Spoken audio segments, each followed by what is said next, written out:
Review: Mercy has no mercy for its viewers. As a staunch defender of the theatrical experience, I usually argue that every film is better on a big screen. However, while enduring the 100-minute slog of Mercy, I was baffled by the decision to release this in IMAX. Nothing in this static, visually uninspired production justifies a premium format.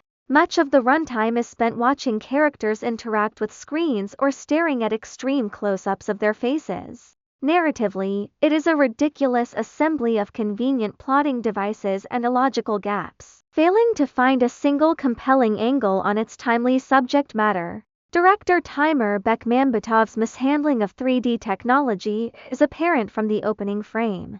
We are introduced to Chris Pratt's character confined in a tiny room. Shots with a shallow depth of field that renders the 3D depth entirely pointless. This visual claustrophobia persists for half the movie, giving the audience far too much time to study Pratt and Rebecca Ferguson's features in high-definition IMAX while the backgrounds remain a blurred mess. When the film isn't shoving faces into the lens, it forces us to watch digital screens that awkwardly toggle between 2D and 3D effects. Even the action sequences fail to thrill.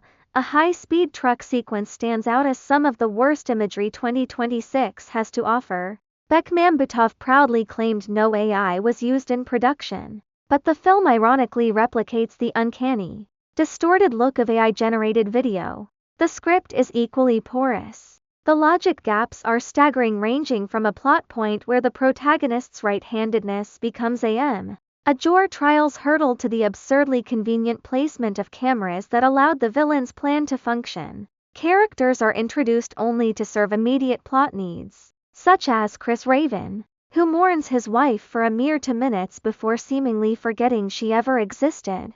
Most egregious, however, is the film's thematic incoherence. Mercy is fundamentally confused and, at times, unethical. Its attempts to argue that AI lacks human instinct, yet, inexplicably tries to give the system a heart of gold. It gestures towards the elephant in the room regarding privacy, featuring a 5-second protest about the unauthorized analysis of personal videos, only to immediately frame that violation as a necessary evil for the investigation.